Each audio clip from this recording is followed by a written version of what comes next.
Gold trusted gold buyers మీరు తాకట్టు పెట్టిన బంగారాన్ని విడిపించి ఈ రోజు ఉన్న మార్కెట్ ధరకు కొనబడను.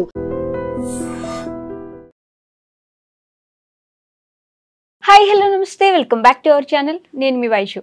ఈ మధ్య కాలంలో వివాదాలకు కేంద్ర బిందువుగా మారింది సినీ నటి కల్పికా గణేష్ గారని చెప్పాలి. అంటే ఎక్కడికి వెళ్ళినా సరే ఏదో ఒక హంగామా క్రియేట్ చేస్తున్నారా, క్రియేట్ అవుతుందా అనేది రెండో విషయం. అయితే రీసెంట్గా వాళ్ళ ఫాదర్ పోలీస్ స్టేషన్కి వెళ్ళి నా కూతురికి మెంటల్ డిజార్డర్ ఉంది, తను డిప్రెషన్లో ఉంది, పైగా సూసైడ్ చేసుకోవాలనుకుంది అని చెప్పేసి చాలా విషయాలు మాట్లాడడం కూడా జరిగిందనమాట. ఎందుకని ఇలా జరుగుతుంది, ఈ మెంటల్ డిప్రెషన్ ఉన్న వాళ్ళు ఎలా ఉంటారు, ఈ విషయం గురించి మాట్లాడడానికి ఈరోజు నాతో పాటు సోషల్ యాక్టివిస్ట్ కృష్ణకుమారి గారు ఉన్నారు. మేడంతో మాట్లాడదాం. హలో మ్యామ్, నమస్తే. బాగున్నారా మ్యామ్? బాగున్నా. కల్పికా గణేష్ గురించి ఇంతకు ముందు కూడా పబ్లో ఒకసారి ఇట్లా చేసిందని మాట్లాడుకున్నాం. ఈ మధ్య కాలంలో కూడా మళ్ళీ ఇట్లా ఏదో ఒకటి జరుగుతూనే ఉందని మాట్లాడుకుంటున్నాం.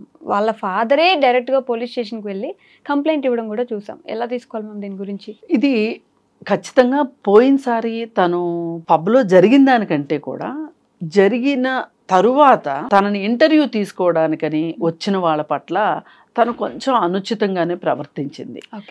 అప్పుడు పబ్లో జరిగిన ఘటనప్పుడు మట్టుకు నాతో సహా చాలా మందిని తనకి సపోర్టింగ్గా మాట్లాడాం.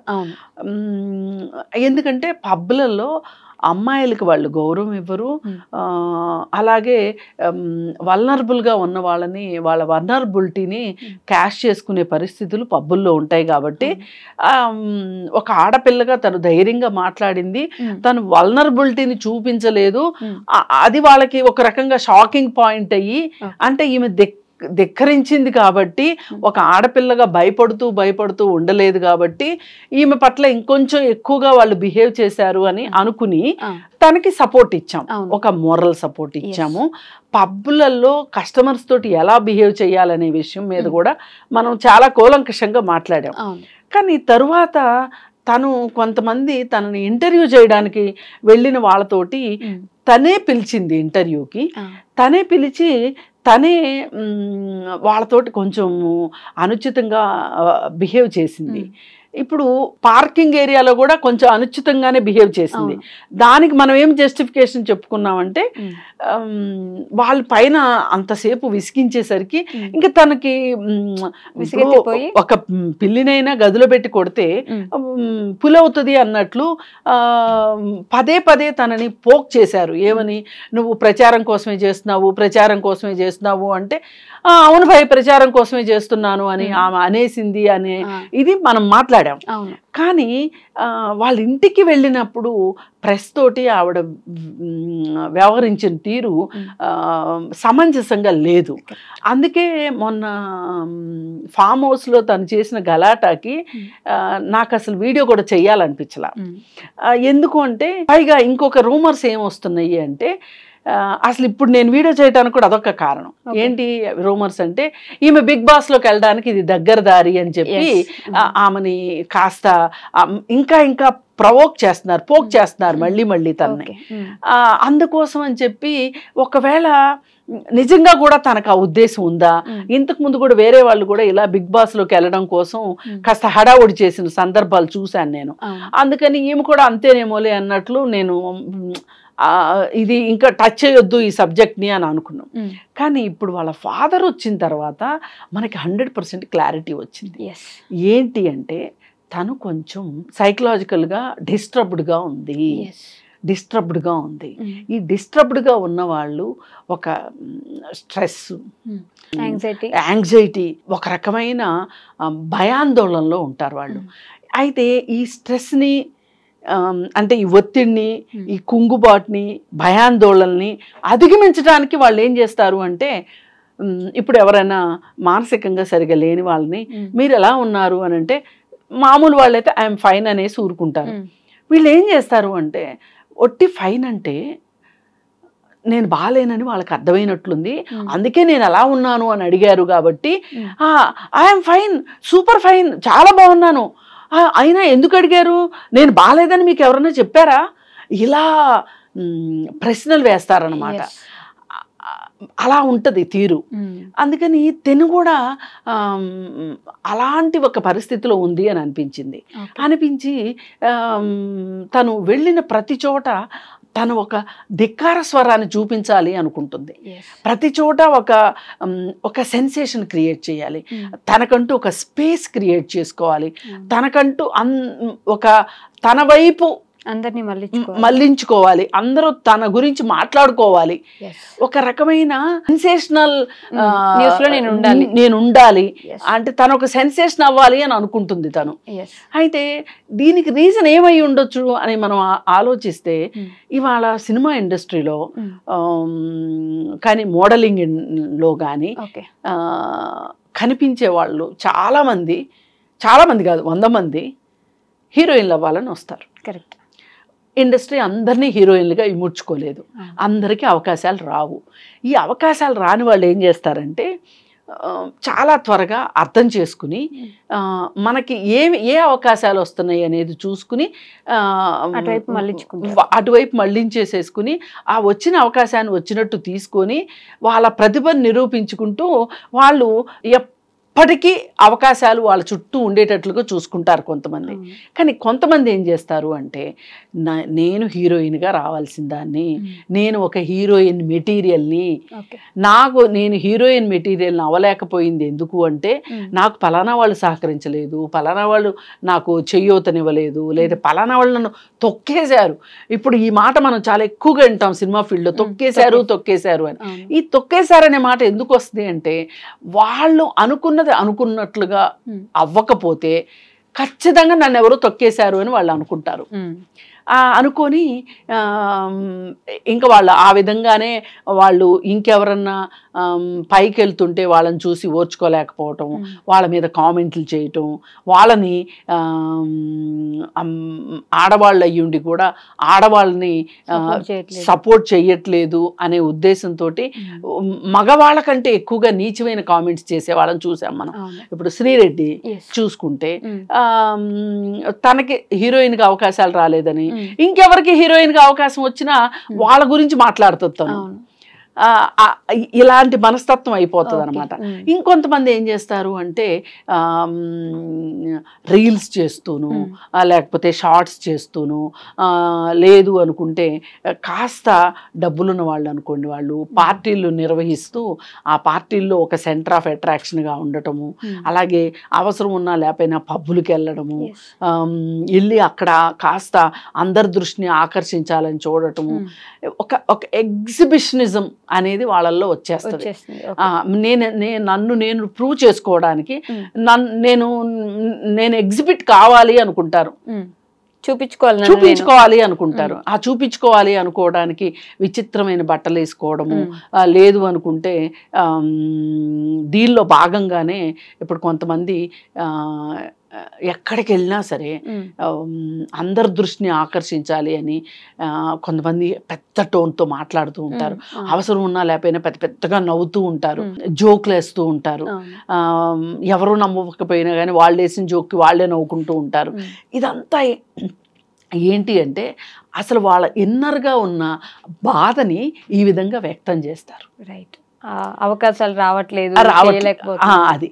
మళ్ళీ ఇంకొకళ్ళు ఉంటారు, ఇంకొంతమంది ఉంటారు, వాళ్ళేంటి అవకాశాలు వచ్చినా సరే, ఇప్పుడు దీపిక పడుకునే ఉంది, తను ఎందుకు కుంగుబాటుకి వెళ్ళింది అంటే ఏంటి అంటే వాళ్ళు ఎప్పుడు ఊహించలా ఇంత ఫేము వచ్చింది, ప్రతిభ ఉంది, ఫేము వచ్చింది, ఇది నిలబడదా?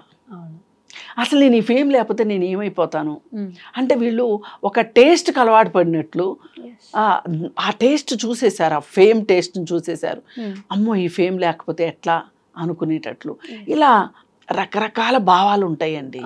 ఈ రకరకాల భావాల్లో మనకు అర్థమయ్యేది ఏంటి అంటే ఇది కొంతమంది ఏం చేస్తారు అంటే అసలు ఇవన్నీ కాదు, నేను ఏదైతే అనుకున్నానో ఇవన్నీ జరిగేలాగా లేవు,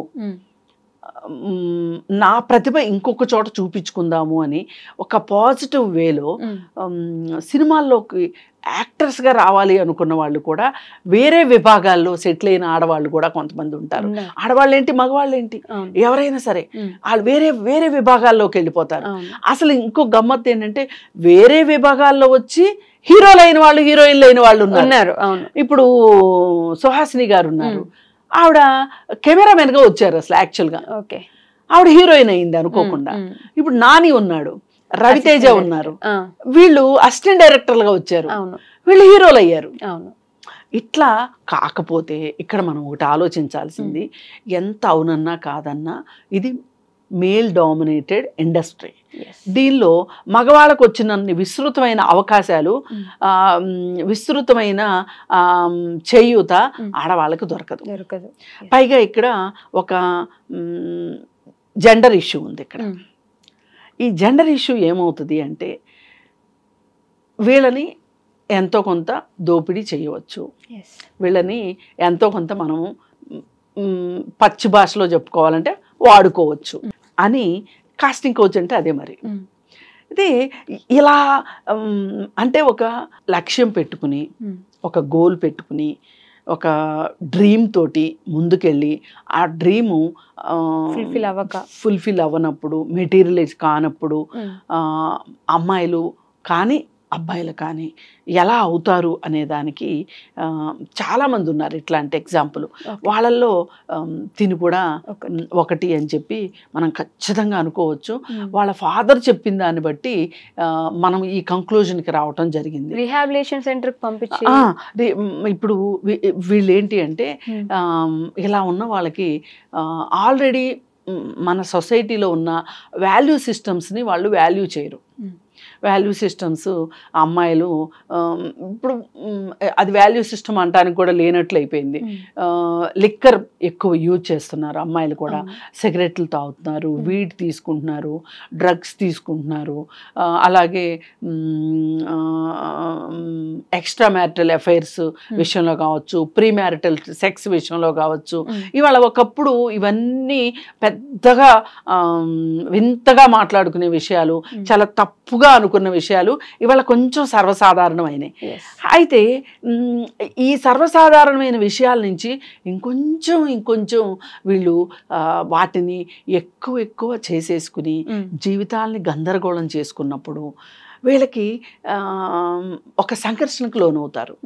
ఏంటి అంటే, నేను అలా ఉండుంటే బాగుండేది, అలా ఉన్న అమ్మాయిలకి వ్యాలిడిటీ అవునన్నా కాదన్నా సొసైటీ నుంచి వచ్చే వ్యాలిడిటీ వేరు, వచ్చే కాంప్లిమెంట్స్ వేరు. కానీ నేను ఆ వ్యాలిడిటీకి కాంప్లిమెంట్స్కి దూరం అయిపోతున్నాను అనే ఒక బాధ ఉంటుంది. ఆ బాధ నుంచి వీళ్ళు ఆ బాధను కవరప్ చేసుకుంటానికి ఇంకొంచెం ఎక్కువ మద్యపానం తీసుకోవడం, ఇంకొంచెం ఎక్కువ సిగరెట్లు తీసుకోవడం, ఇవన్నీ చేసేసరికి వీళ్ళల్లో ఒక రకమైన ప్రవర్తన వచ్చేయడం, దాన్ని ఇంట్లో వాళ్ళు కూడా తట్టుకోలేకపోవటం. ఈ తట్టుకోలేనప్పుడు ఏం చేస్తారంటే వీళ్ళని సైకాట్రిస్ట్ దగ్గరకో సైకాలజిస్ట్ దగ్గరకో తీసుకెళ్తారు. అక్కడ కూడా వీళ్ళు సరిగా దారికి వ్యవహారం రానప్పుడు ఏం చేస్తారు అంటే తీసుకెళ్ళి రీహాబిలిటేషన్ సెంటర్లో పెడతారు. రీహాబిలిటేషన్ సెంటర్కి పంపించడమే ఒక పెద్ద ప్రహసనం అయితే, అక్కడ ఉండి దాన్ని ఫాలో అప్ చేసుకోవడం ఇంకో పెద్ద ప్రహసనం. నిజం. 2 నెలలు ఉంటారు, 2 నెలల నుండి వచ్చిన తర్వాత వీళ్ళు అక్కడ ఉన్నట్లుగా ఫాలో అవుతారా? కష్టం, ఫాలో కారు. అలాగే ఆ డిసిప్లిన్గా ఉండటం వస్తుందా వీళ్ళకి?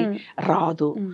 మళ్ళీ ఇది అది అక్కడ ఉండాల్సిన రోజులు ఉండుంటే కూడా ఉండాల్సిన రోజులు ఉండాలి, తరువాత ఫాలో అప్ తీసుకోవాలి, థెరపీస్ తీసుకోవాలి. ఈవిడ వచ్చేసింది కదా మధ్యలో, ఈవిడ వచ్చేసింది అసలు. అంటే ఇది ఒక ప్రొలాంగ్ ప్రాసెస్, ఇది ఒక ప్రొసీజర్.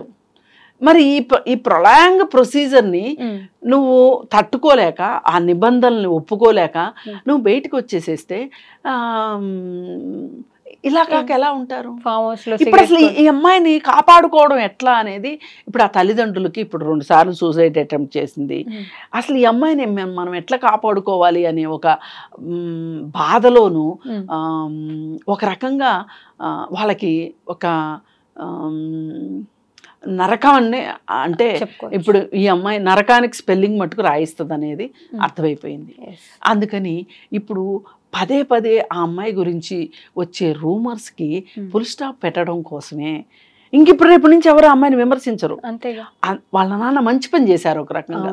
ఇప్పుడు ఆ అమ్మాయి మీడియాకి ఒక ఆహారంగా మారకుండా ఆ అమ్మాయి ఈ పరిస్థితిలో ఉంది, ఆ అమ్మాయి స్థితిగతులు ఇలా ఉన్నాయి అని వాళ్ళ నాన్న చెప్పడము ఆ అమ్మాయికి ఒక రకంగా మంచి చేసినట్టు అయింది.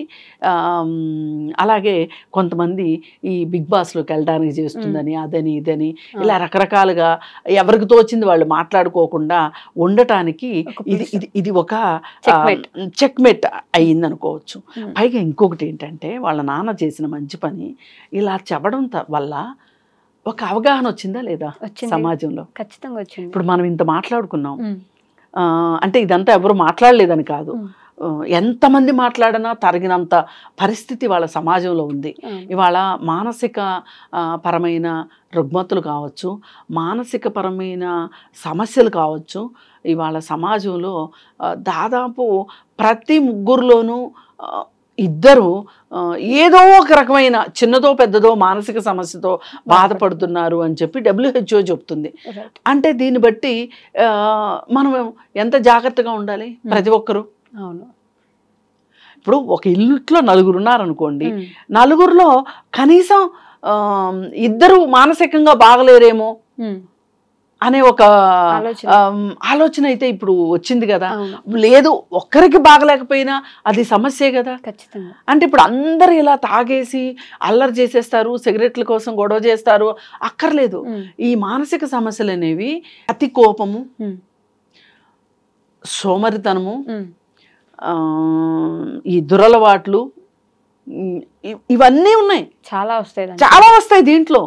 అందరూ కలిపిక గణేశం లాగా గొడవ చేస్తారనే కాదు, గొడవ చెయ్యక్కర్లా, అతిగా ఖర్చు పెట్టడం, ఎక్కువగా తినడం, ఎక్కువగా ఆలోచించడం, అసలు తినకపోవడం, అసలు పట్టనట్టు మందమతుల్లాగా ఉండటం, ఇవన్నీ మానసిక సమస్యలే. అందుకే ప్రతి ఇంట్లో 4 మనుషులు ఉంటే 2 మనుషులకి ఏదో ఒక సమస్య ఉందేమో. ఇవన్నీ లేకపోతే OCD సమస్యలు ఉంటాయి. శుభ్రం OCD, అది ఇన్ని సమస్యలు ఉన్నాయి. అందుకని వాళ్ళ ప్రతి ఒక్కళ్ళు కూడా మానసిక అనారోగ్యం పట్ల అవగాహన కలిగి ఉండాలి. మనకి ఉందని, మన పిల్లలకు ఉందని భయపడే కన్నా ఒక్కవేళ ఉంటే మనం గమనించడానికి అవగాహన కావాలి. ఇది ముఖ్యంగా తల్లిదండ్రులకి కావాలి. Okay ma'am, thank you. నిజంగా ప్రస్తుతం ఉన్నటువంటి సమాజం దేనికి ప్రయారిటీ ఇస్తుంది? ఆర్థిక సంబంధాల చుట్టూ మాత్రమే తిరుగుతుంది. మళ్ళీ ఎన్నికలంగానే చాలా విరక్తి కలుగుతుంది. మంచి అనిపిస్తుంది కదా, లేడీస్ కూడా ఛాలెంజింగ్ జాబ్స్ చేసినప్పుడు చాలా బాగుంటది. ట్రాఫిక్ అసిస్టెంట్స్ గా నియమించిన ట్రాన్స్జెండర్స్ అందరితో సాల్యూట్ చేయించుకుంటున్నారు. ఫుడ్ డెలివరీ ఇవ్వటానికి వెళ్ళినటువంటి డెలివరీ బాయ్ అనిల్ పై కళ్ళ ముందు